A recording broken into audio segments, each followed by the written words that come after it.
కొన్ని రోజుల నుంచి చెవుల్లో జోరీగల్లా సౌండ్ చేసిన బైకుల మోత ఆగింది. అంతా నిశ్శబ్దమైంది.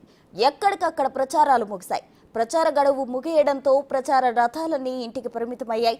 అధికార ప్రతిపక్షాల మధ్య మాటల యుద్ధానికి తెరపడింది. ఆరోపణలు, విమర్శల పర్వం హద్దులు దాటింది. రాష్ట్రంలో రాజకీయ రచ్చరేపిన సార్వత్రిక ప్రచారానికి బ్రేకు పడింది.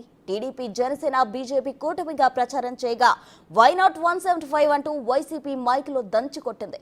ఇక కాంగ్రెస్ పార్టీ పూర్వ వైభవం కోసం గట్టిగానే హోరెత్తించారు.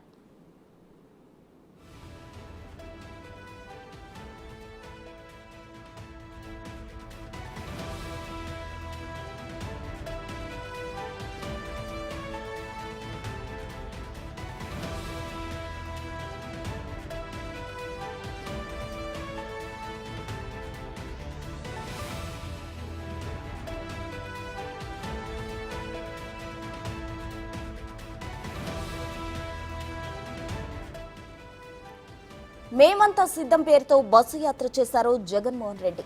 22 రోజుల పాటు 2100 కిలోమీటర్ల మేర బస్సు యాత్ర చేశారు. 86 నియోజకవర్గాల మీదుగా బస్సు యాత్ర సాగింది. 17 బహిరంగ సభల్లో పాల్గొన్నారు సీఎం జగన్. 6 ప్రత్యేక సమావేశాలకు హాజరయ్యారు. 9 చోట్ల భారీ రోడ్ షోలు నిర్వహించారు. ఇడుపురపాయలో ప్రారంభమైన బస్సు యాత్ర చక్కెరలో ఎండైంది. తరువాత గత నెల 28వ తేదీ నుంచి నేటి వరకు నిర్విరామంగా రోజుకు 3 సభల చొప్పున సుడిగాలి ప్రచారం చేశారు.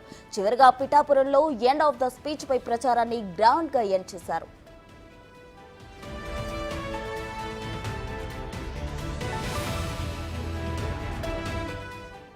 ఇక కూటమి పార్టీలు సైతం ప్రచారాలపై గట్టిగానే ఫోకస్ చేశాయి.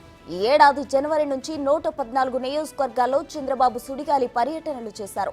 ప్రజాగలం పేరిటే 90 నియోజకవర్గాల్లో సభలు, రోడ్ షోలు నిర్వహించారు. కూటమి తరపున మోదీ అనకాపల్లి, రాజంపేట, రాజమండ్రి, విజయవాడ, చిలకలూరిపేట సభల్లో పాల్గొని ప్రసంగించారు. అమిత్ షా ధర్మవరం సభలో పాల్గొన్నారు. మరోవైపు రాజ్నాథ్ సింగ్, జేపీ నడ్డా, నితిన్ గడ్కరీ, రాష్ట్ర అధ్యక్షురాలు పురంధేశ్వరి కూటమి గెలుపు కోసం హోరాహోరీగా ప్రచారాలు నిర్వహించారు.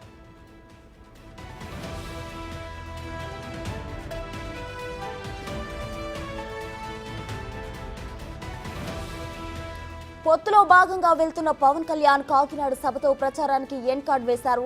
రాష్ట్ర వ్యాప్తంగా 42 నియోజకవర్గాల్లో పాల్గొన్న పవన్ అభ్యర్థులను గెలిపించాలని ప్రసంగించారు. ఇక యోగాలం పేరుతో పాదయాత్ర చేసిన లోకేష్ 6 సభల్లో పాల్గొని కూటమి మద్దతుకు అభ్యర్థించారు. ఇక మంగళగిరి, కుప్పంలో టీడీపీ గెలుపు కోసం భువనేశ్వరి భారీ సభలు నిర్వహించారు.